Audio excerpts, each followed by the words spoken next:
Now, anti-riot police have been out in force tonight outside a mosque being built in Harrow in northwest London, after a group called Stop Islamisation of Europe said it was organising a demonstration there.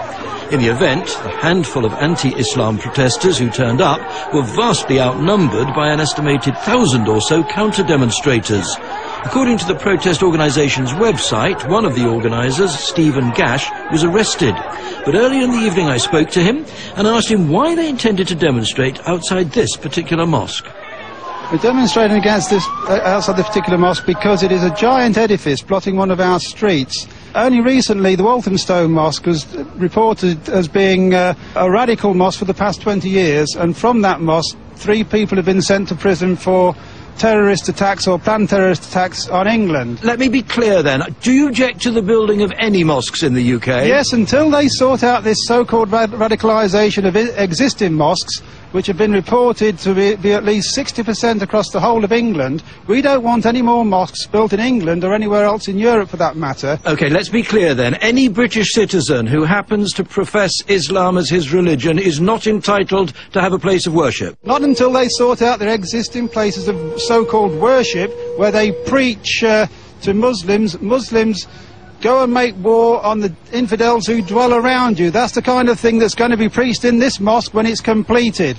And we're not having it anymore, and we want all mosque building stopped, and we want the existing mosques made into proper places of worship, not houses of hate. When you say we, who exactly are you referring to? Well, we've got 3,000 members in our organisation alone. We've got support from Hindus in India, Christians in Indonesia, Copts in Egypt, who are being persecuted in a genocidal fashion, all unreported by the Western media. And we're here to make a voice for them, and we're supporting them, and we're supporting the Israelis and Jews throughout the world who are fleeing countries like France because of Islamic persecution perpetrated against them. Would you describe yourself as somebody who hates Muslims? I would say that I don't regard that there's any moderate Muslim in the world, and I certainly do hate Islam, as I hate Nazism and communism and all forms of totalitarianism.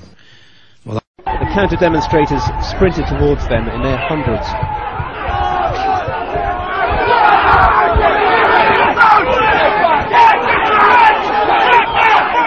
As the police lined up to push the counter-demonstrators back towards the car park, further up the road, around 20 protesters were surrounded by another police unit, apparently for their own safety. There's nothing, there's no group, none of us are involved in any political group at all. In fact, I'm a Tory. Right, I'm a Tory. Right, pardon? We come here because this is England. We should be able to demonstrate. Local Muslims have been expecting a major demonstration here today. A demonstration conceived by a group called Stop Islamisation of Europe. Their main organiser was seemingly the only member of the group to get anywhere near the target of today's planned protest, the new mosque in Harrow. A symbol, according to this self-professed Islamophobe, not of integration, but of triumphalism. So these so-called moderate Muslims want Sharia in this country to dominate you, to dominate me. We're not going to live under fear by Sharia. The new mosque is not yet complete. Within the ageing corrugated walls of the older mosque earlier today, where politicians and police gathered, talk about the expected protest had dominated prayers. We need to say to the world, especially those who are narrow-minded and bigoted, the fascists and the narrow-minded neo-Nazis, that you can scream and shout for as long as you like, but you will not derail our principles, and you will not even shake an iota of what we stand for. The anticipated screaming and shouting against the mosque never happened today, but the atmosphere here this evening has become increasingly volatile. And the fact that more than 1,000 counter-demonstrators, mostly young Muslim men, saw fit to turn up today, despite pleas from the mosque, says much about how recent right-wing protests have engendered fear in this community.